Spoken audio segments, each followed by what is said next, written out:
Hey everybody, welcome to Father Talks. I'm your host, Mike D. Today we're going to be talking everything Windsor football. That's Canada for those of you who don't know. I've got three guests with me today. Let them introduce themselves Hi, I'm Jonathan Pinard, former Windsor football athlete for about 4 years. and I'm full-time Tr- dad. Yes. I'm Trent Darden. I played in Windsor for about 5 or 6 years. I am Ilya Hudson. I have coached Windsor football from Little League to high school for about 11, 12 years, but I am officially retired. Well, all you guys know, Coach Ilya and I coach together. I coached in Canada for about 7 years. These two younger gentlemen upstairs there, they're my kids. I coach both of them. It was an interesting journey. So I don't coach in Windsor anymore. First thing I'd like to personally get into is, how does Windsor football get better? Funding, money. Funding? There's no money in Windsor football. Very Mm, few schools back their football programs here. The ones that do, there's not enough money in the programs to really see them excel. You're sharing sports facilities with basically every other sports team at your school. right, You don't have any money to really keep the kids getting new uniforms, new equipment, nothing to keep people invested, especially in a city like this where there's only so many people that are really, really wanting to play football, and the rest of them are just doing it because they can say, I'm on the football team. right. So you just need some sort of like in the States you see it, they have sponsorships. Teams are sponsored. There's money put into the programs. They do fundraisers, they do media days, they have all this stuff going on for them. And in my experience here, it was the bare minimum. We had to fundraise all of our own money to even get new helmets, to get our helmets recertified. The one year we had to raise enough money just so we had enough helmets to have a team. Right. Like there's just no backing here financially from the school board a lot of times for any sports teams, especially football, since it's not really seen as like a big Canadian sport. I agree with that. Also, on top of the financial backing, to piggyback is, the cultural support. Like you said, they don't really care for the sport as much. They try to diminish it as much as they can. There's very few people in this community that try to keep it alive. And my hat's off to anybody that's trying to keep it alive, from the high school coaches, some of the little league coaches, and even travel football, just trying to keep kids engaged and keep them loving the sport, because there are opportunities at the next level coming from here. And we've seen kids, and we know kids personally, that have utilize, Windsor football to get to the next point in their life. So it does work, but you have to have, a village of people that's going to support it. And it's very hard to do that, Right. around here. I On say I top of think the development, development is very Yeah. key. And I see, think and I that's agree. that. Good. I think I agree with Coach Elia. It's just like not a lot of people in Windsor are really interested in football in Canada. It's just that's kind of how it is over there. It's like over here in the States, everybody shows up for the football games. Teachers, the students, everybody comes to the game. Everybody's invested into it. You over to Canada, you over to Windsor. It's maybe 100, 200 people in the stands, tops. Like And that's people mostly just at college games. yeah, and that's at college games. Some high school games, there's barely anybody. It's just, I mean, that's kind of just how it is over there. And R- if you want people to be more invested, like if you want more students to play, get people out there to watch them. Like nobody wants to play in front of like 5 people. Right. Yeah. And see, for me, I find that when you try to introduce new things, there's a lot of resistance to it. So hey, we want to do a media day for the kids. And from previous experience, we had coaches that were just absolutely against it. Hey, we don't need to be bothered with that. But it's a good experience for the kids. It's not about what we need to be bothered with. Giving the kids an experience, plain and simple. We had a guy who was going to come out, do all these photos. He was going to charge the kids next to nothing to do it, and it was just something fun for them. Also, I find that there's a lack of parent engagement, So for us, we coached at the Little League, in Little League for a little while. And I found that every parent wants their kid to be great, but none of those parents want to spend time making their kids better. So why is this kid so good? My kid's not playing. Well, because this kid practices every day, even the days that we don't have practice. And that's the other thing, is that I don't find that Canadian kids get these same opportunities. And you figure they're not, what am I looking for? They're not they're not getting the same, exposure to football that we do in the States. And if they would get more exposure, like at the Little League age, they practice what, 3 days a week? You know, That's how like is Some that? yeah. too. That's yeah, and that's just not enough. To make kids better. To help them, perform better, to teach them to tackle, to teach them the plays and all that stuff. You don't have time, to really do anything extra with the kids. And I find that that's all over Windsor. Yeah, it's So really. I mean, I know one thing I didn't like when I was playing over there was, especially like what you said about the practices, how it's only 3 days a week. Like coming from the States back to Windsor and then coming back here, like it's just so much. It's so different. Like the intensity and the practices over here, yeah, it's way more intense. It's way more aggressive. And over here, there, it's like it's aggressive, but it's not as intense. You got 3 days a week.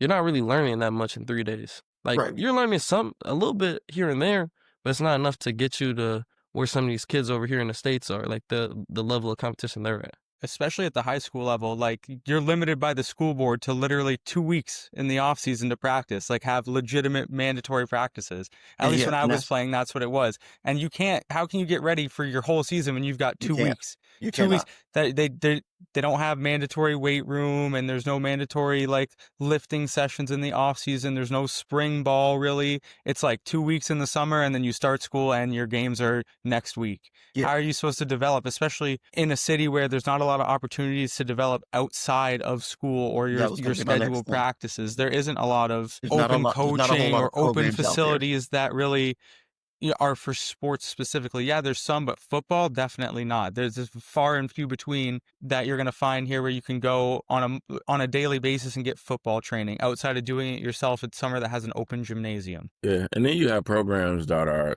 not accepting to outside coaches that do have the time and do have the drive to do it for the kids, and then you have some that Right. do. Luckily, when my son went to Brennan and I decided to go coach there, they were very open to. Um, First of all, they were very open to outside coaches, but they were also open to, how we did things. So, going to the weight room in the off season, they allowed us to do that. Just being involved, with the kids, day in and day out, like pretty much how we were brought up playing American football. Like our coaches were Right. very involved, and even in our academics and conflicts and things like that. So it all depends on where you go. I think Holy Names is doing a great job of trying to be the closest program as probably that they can be from what I see on the surface.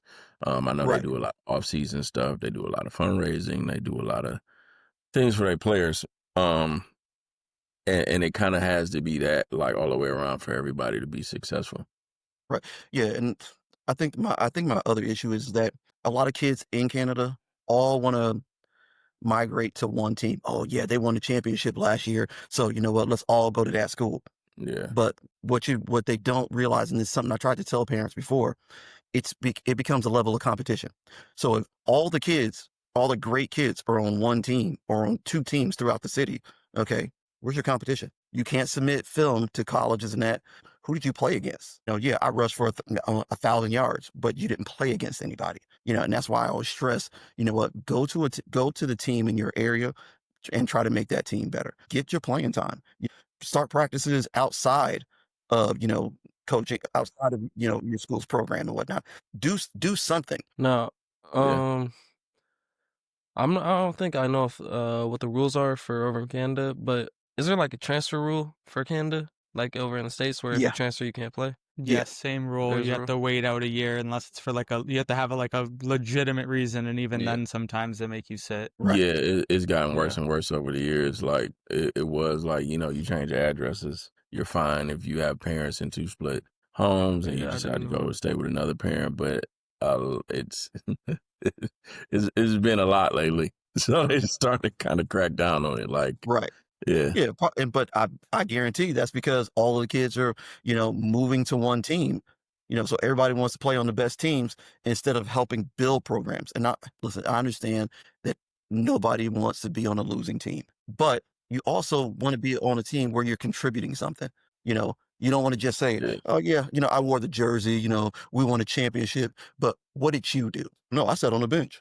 That's not the Yeah. same thing. I agree, but it's a double-edged sword because you also want to Yeah, go somewhere where the they're gonna program win. cares too. So it's Right. like, yeah, I can go to the school and I can work it out, and no, they're not the team that wins every game, but do I have this coach that really care? Now you have some programs where it was grass rooted. Yeah.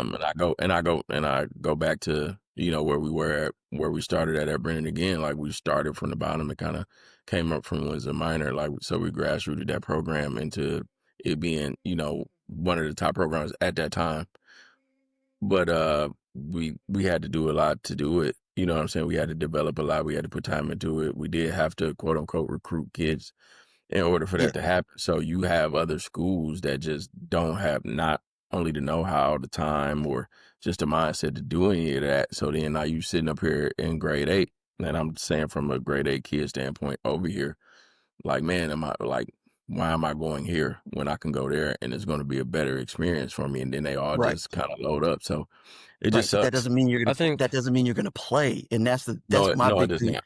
is, okay, so if all the kids are going to whatever school, we're not going to name names. If they're going to whatever school, because that team won, are those coaches developing kids that are behind their starters? And in my experience, what I've seen, no. Everybody only wants to deal with the studs, and that's it. If you're not one of the best players on the team, we're not bothering with you, and we're not, spending any extra time developing you. I think honestly, like in my opinion, from like an athlete's standpoint, I think you gotta go to whatever's gonna put you in the best situation to succeed. So if you go to the top program in Canada or Windsor or wherever, you go to the top program and you know you're not gonna play, at that point, I feel like that's a stupid decision because now you're wasting your time there, Yes. not getting any playing time. However, I agree with Coach Elias saying like you want to go to a program that's gonna win. Like you don't want to be the best player on the team that wins 2 games in a season. Like yeah, you're the best player, but y'all are winning 2 games. Why would I look at a kid who's won 2 games? You know, Right. And and you being worn it's down, like mentally and yeah, physically, you being worn because down at that now point. now you're the workhorse on the team. Let's say you got no O-line, you got no receivers. It's solely you. Now, if it's solely you and you're in close games where it's like, let's say the game finishes out like 20-26 Yeah. and it's all because of you, I'd say like you're gonna get some looks. Like Yeah. you're doing that yourself on a But bad team. So imagine if right. you're But on a that's good why team. coaches need to develop kids. Okay. Yeah. And the other thing is that I understand that a lot of these guys are volunteering their time. So they're not getting paid for this. So you're 5 days a week, with these kids, and it's your time, but they're not getting paid for it. So if you really love the game, I get it. You're doing it because, hey, you want the kids to get something out of it. But I've always been a proponent of developing everybody because you don't know when your stud is going to go down. Okay. You don't Right. know when when your quarterback's going to go down, when your linemen are going to go down, so develop everybody. Yeah. That's why, like, We've when been we, there. when we coached together, we had our offensive coaches, our defensive coaches, and then our extra coaches. What do we do? The kids who, instead of kids standing around watching plays, were in the back working on other stuff. Kids who can't tackle, kids who can't catch, all of those things. And I think that made us a quality competitive team all the time because literally we're always developing all of our kids. And I think that's one of the things missing in Canada. Yeah, but the difference with that is a little bit is because out of it was what, 6 of us. Out of the 6 of us, Yeah, 5 of us were developed in the United States. We played football in the United States, so all we did was just apply what we did over there to over here. Some of these coaches, they don't know, and they don't get it because they didn't have that kind of experience either. So some of right. them are doing their absolute best. Some just really don't know or understand. Right. I feel like some of the coaches probably don't care as well, mainly because like Pops, like you were saying, like coaches over there aren't getting paid. Like you're volunteering your Right. time. It's like Exactly. Yeah, if you're gonna choose to coach Excuse over me. there, you have to really love the game to keep coaching. Like yeah, like in my opinion, like if you're just doing it to do it, there's no point. Why? Yeah, like why yeah, go and coach and waste kids' time and waste your time if you don't really love the game? And Like Exactly. it's difficult to find coaches for those smaller schools that yeah, are willing to do that because how many coaches have the experience of playing, at a high level of football or coming from the States where they've seen that kind of developmental process that takes time. And then you send them to a small school where they might not even have enough kids to field a team and they're literally begging people to come out. Yeah. And it's like, I'm volunteering my time and I'm begging you to come out here and play. Yeah, and It's difficult to find a committed coach that's going to go through that process. Like we went through that when I went to Riverside. Yeah, I remember. Our coach was very good. He was dedicated. He loved the sport, but there was only a handful of us that really wanted to play football at a high level, and then half the team is just guys that were there just because it was something to do. Yeah, and then that's the thing. Like, if you get a bad coach, the program's not going to be good. Right. The coach is like, that's the center of the program, the head coach. Right. So if you got guys, if you need a coach and you can't find somebody, these schools are just like, they're going to take random teachers and bring them onto the program and have them coach. Yeah. Like, it's not going to develop. Or athletic that's a big problem. Yeah. That's a big problem we had. I mean, we had a rotating coaches every year. Outside of the head coach, our defensive coordinator, our offensive coordinator, our positional, they were different every single year because it was just whatever teachers were at the school. We never really had a steady cast of the same coaches for 4 years. You got gym teachers being the offensive coordinator. When I first started coaching in Windsor, my first year at Riverside, I mean, literally, we had 19 kids? Yeah, I think we literally had to beg kids to come out so we had enough where we were allowed to play games. Where we were allowed to play. And then, and the program's steadily getting better. But if they want kids to come out for football, they need to do things to make it more entertaining, make it more, hey, damn, this is awesome. I want to be a part of this. And that's why, hey, I'm still big on doing things like, bringing like we talked about earlier, the media day. Let's do some other stuff where, like you got interviewed last year. Your last year, Jonathan? Or was that Corday? Corday. Yeah, okay, yeah. So he got interviewed by the news and all that. And that's what kids need more of. Like there needs to be more organizations or more, people just putting the spotlight on football, and more kids will want to be a part of that. Yeah, and speaking on that, like the difference over here is like we have a bunch of, I don't know, you got Instagram accounts, you got social media teams coming out to games, posting kids on Instagram, got kids going viral, stuff like that. Like that makes kids want to come out and play football. Like, for example, they want to be a part of it. Yeah, so like my school, my freshman year there, they had like a media team, but not really. But as the years went on, we had a media team, we had a photographer, we had people come out shoot videos for us. Kids want that to be them. They see people in these videos like, damn, this guy, he looks cool as hell. You want that to be you. Like all these pictures, kids want that. Coach, they're starting to do it slowly here, very slowly though. Like if you could get somebody to just come out and even take pictures at the game, that's gonna make people want to come out even more. Coach, you and I talked about this before, but just getting even at halftime, getting the band to come out and play. Now you're going to get band parents to come out to the game. Why? Because their kids are playing at halftime. If you have cheerleaders out there, those parents are going to come because they want to see their kids, cheer. So now you've built a better environment because now you've got way more people invested in coming to these games because their kids are involved somehow. They may not be on the team directly, but you know what? My kid's performing at the halftime show. My daughter is one of the cheerleaders, for the school. So parents want, more parents come out because their kids involved. I mean, some of the high school games, okay, the band's there, or some of the high schools in the States, the band's there, it's a big deal. The stands are packed, okay? But after halftime, the band takes off and whatnot.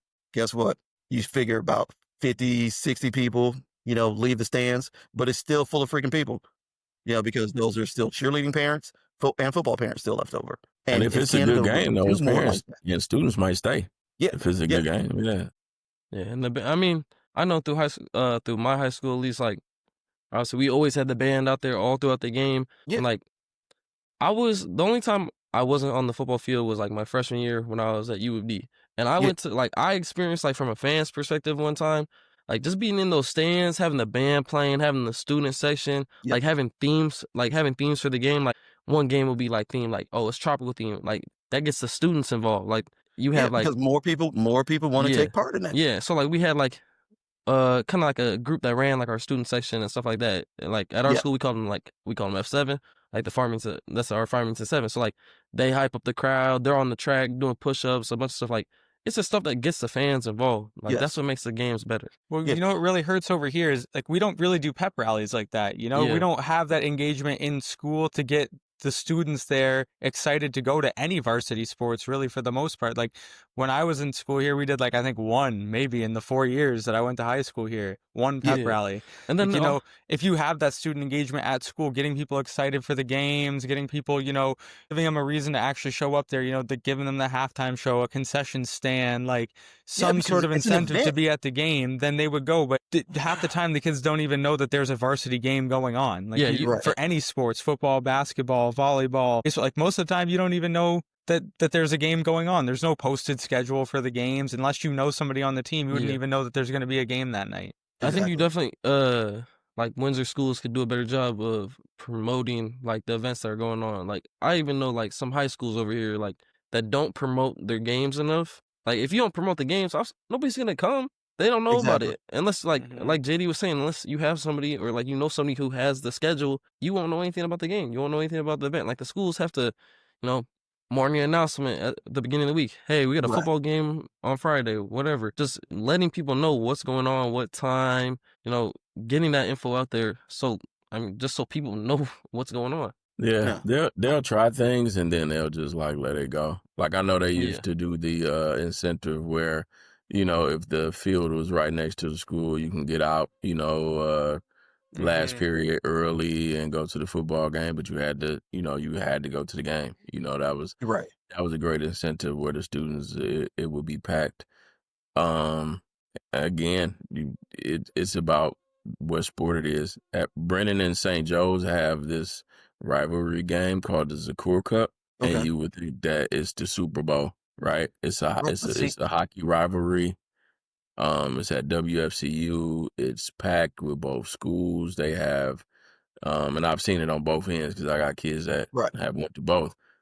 Like, like they, man, it's a extravaganza. Like all week, it's something going on all week. The pep rallies are crazy, and they have this big game, and it's packed, and then it's alumni parents that go, and Right. it's a great thing, you know. And if they had something like that with football, I know I tried to do like a neighborhood like bowl type thing back when I was coaching at Brennan with Herman because they're in the same vicinity and everybody, you know, if you lived in that area, you went to the, you know, one or the other.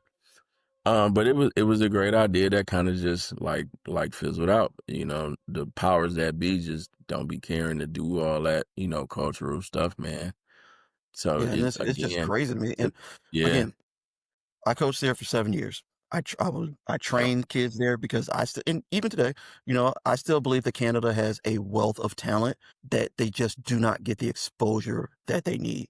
So some kids are fortunate enough to, you know, they know the right people. You know, some everybody can help them. You know, get into colleges in the States. You know, but again, it's the lack of exposure. It's the limited time, Jonathan. Like you said, you know, 2 weeks. You got 2 weeks before your season starts. If most of these kids haven't been doing anything all summer long, 2 weeks is not enough. You know, I don't know how you can, I guess, essentially, you know, talk to the board, you know, but there needs to be, you know, I know some schools get around it. You know, they have training or, you know, team workouts and whatnot, but they're not mandatory. Yeah. You know, so they get around it. You know, they've been working out together for a month before most kids even get started. Yeah. You yeah, know, we did it. um, I like it.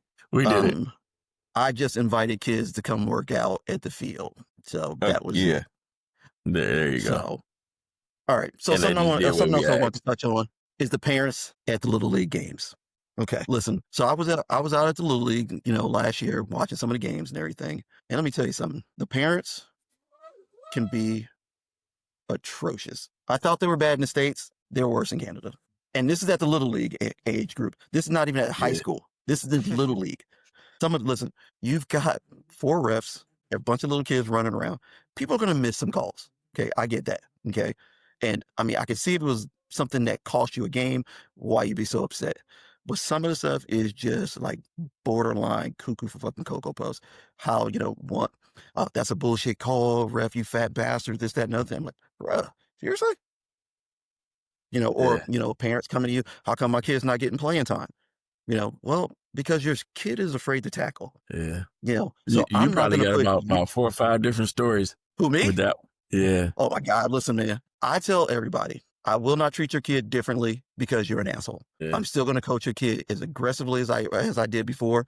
I'm not going to pull your kid out of games or, give them less playing time because you're retarded. It Because it you know, it was always great whenever we started the Windsor minor season and you would have the parents come in and give them the yeah, coach mic disclaimer like yeah, every time. And you have some that'd be like, well, all right, I'm gonna shut the hell up. And then you yeah. have, some of those. And it never really was the moms, it was more so like the ego dads, like, you're not about to talk Yeah. to me or my child Well, like yeah, that. because It's like, a lot of yes, the he dads is. are, they're living their football dreams through their kid and whatnot. And listen, like I had a couple parents talk about, hey, my son, he was a running back. Not anymore. Your son weighs 400 pounds. It's not gonna happen. And it was rough. You know, I've had my um, share. I had my share of parent coach issues too, man. I remember my first time when I want to say my second year coaching Windsor Minor.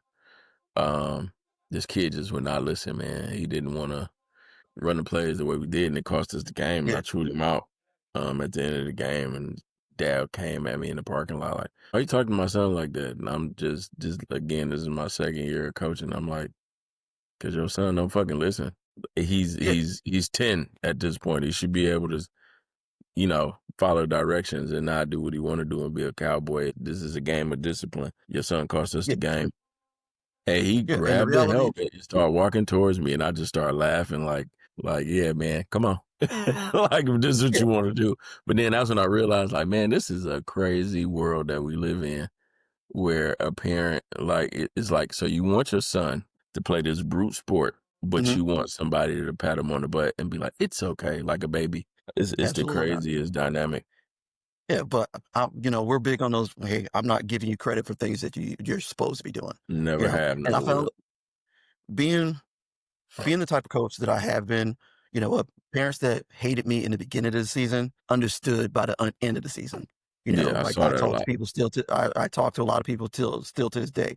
We laugh about it because they used to write letters into the league. I'm like, go ahead, write a letter into the league. They're going to tell you exactly what I just told you.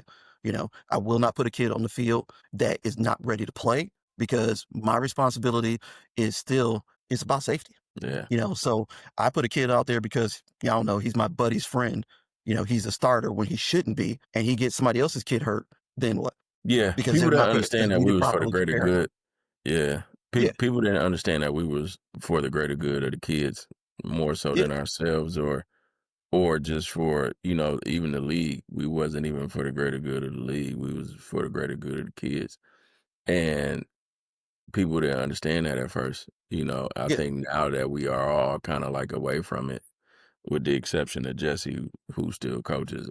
yeah. Because whenever I And see somebody, it's like, man, when you guys going back to coaching? Man, we really miss you guys. Man, Yeah, like, it's run not it the same back. anymore. Run You back know, to coaching dynasty. nah, part of me really would like to coach in Windsor again because again, I love the kids. I love a lot of, again, they have a lot of potential, you know, yeah, and I just wish there was more opportunities and options to really show them, hey, you guys can do this. You got this. You can perform at the next level, and we only had a handful of kids that would show up to like those extra practices, and it was free. It yeah, wasn't like you were getting charged anything, but that brings me to things that are free that you do for people, they don't place any value on. They just blow it off. You're like, oh yeah, hey, you guys come work out. Coaches are going to do this for you, this, that, and other thing. People show up as they may, because hey, it's free. It can't be that valuable, you yeah. know. So that's part of the reason why like I stopped doing like all the training for free because people didn't appreciate the value of what they were getting. I Okay. think a big part of that problem is there's like a lot of like there's like a poison mindset for the parents here where like a lot of times you see it's like, oh well, my buddy so and so is the coach of this team, so I'm just gonna send my kid there because there's a lot of Yeah, favoritism. So yeah, parents don't see the value in sending a kid to a team where he's got to train and work hard and earn his spot because they go, exactly, oh, I can just send him exactly. to Joe Schmo's team. We're friends at work, and he'll give him a spot on the team somewhere starting instead of sending Yeah, him to a team where he's got to actually learn the fundamentals, learn how to play, Hmm. and really develop. You see it so much here where it's like you've got kids that are good on the bench behind kids that have no idea what they're doing oh because yeah, we're buddy and we go to the bar every Thursday night. So yeah, of course your kid can play on my team. And that's And literally like in all of the sports here. That ain't yeah. even just football. That's Yeah. just, you know, some group of guys. That's not the way they do things. In my experience, because I've coached like 4 different sports here. Yeah. So I've kind of seen it on, different spectrums. And some are like that a lot and some aren't, but yeah, is that's another that's another obstacle right there. You nailed it. Right. Mhm.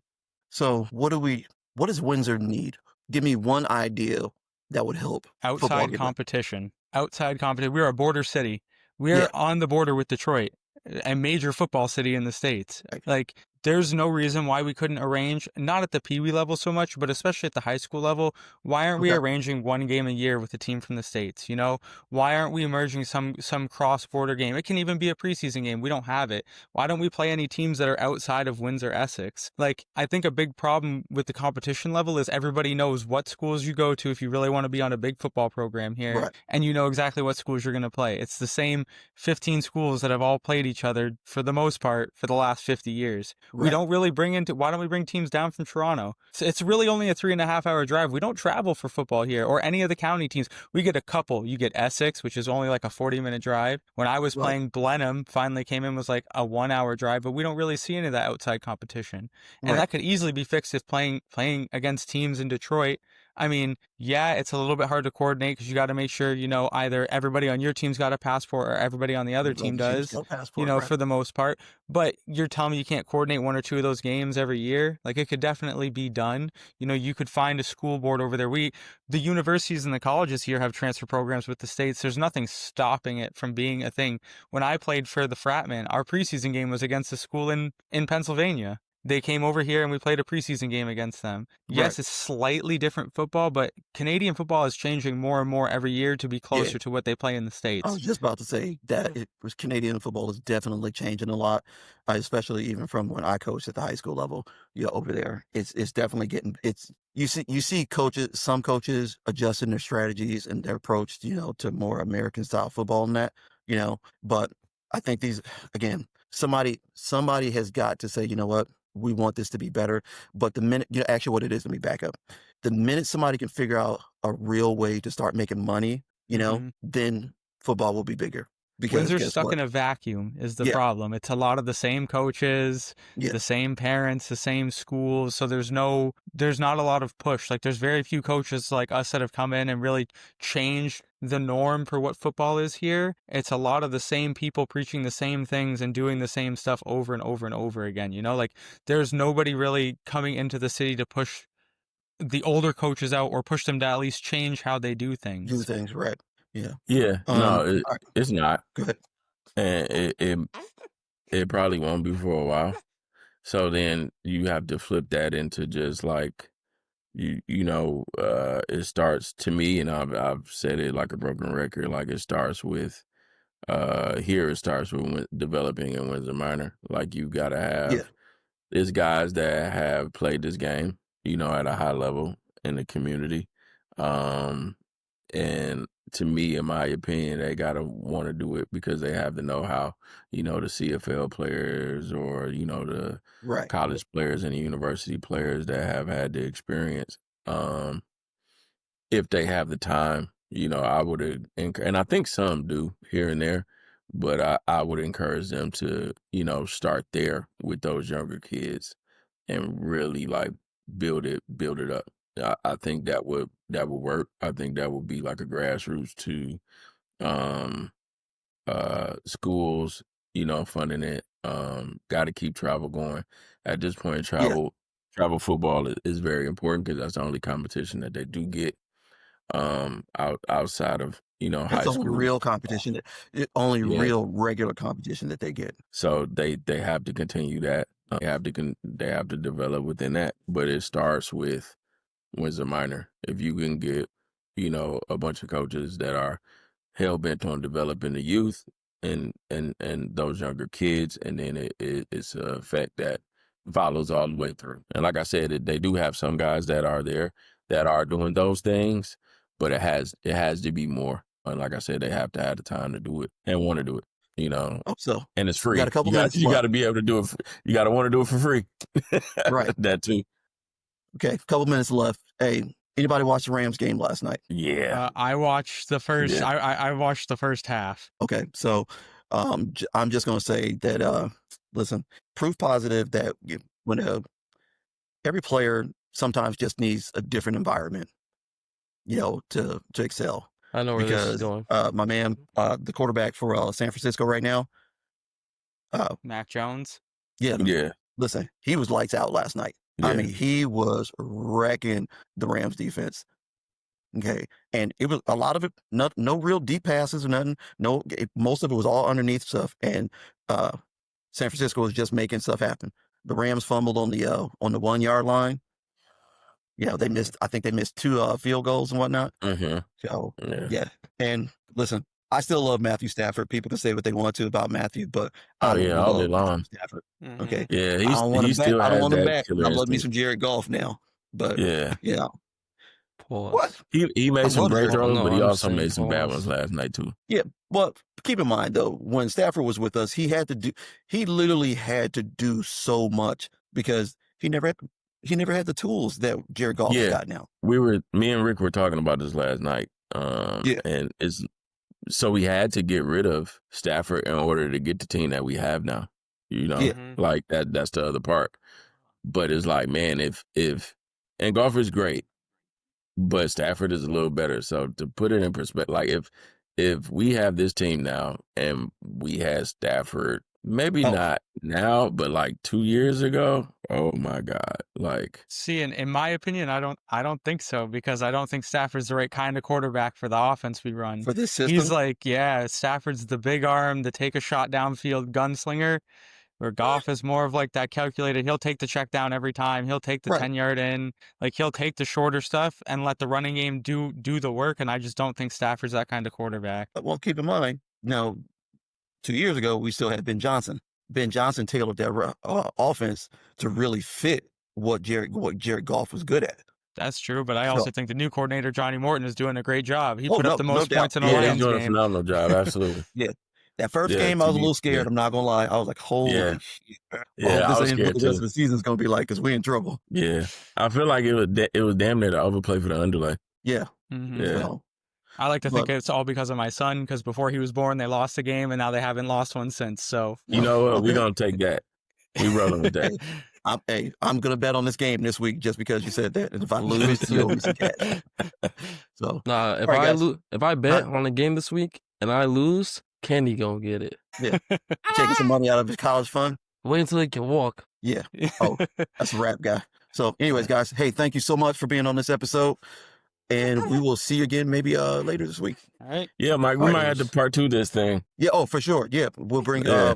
maybe next week or so, we'll do a part 2, bring some Yeah. additional coaches in, Yeah. and because there's still a lot of things I would like to cover, because I don't want people thinking that we're just bashing Canadian football. We're not, No. there's a lot of Not at all. opportunities there. It's just Mhm. that not everybody's sharing in the wealth. And I would like to see the community as a whole get better. And I think football will be a great way for that to happen. Absolutely. Yeah. It has all the potential in the world, man. You just gotta Exactly. have people that's ready to grow it. All right. Hey, guys, be good. Take care of yourself. Oh For yeah, sure. for sure. God bless. See ya.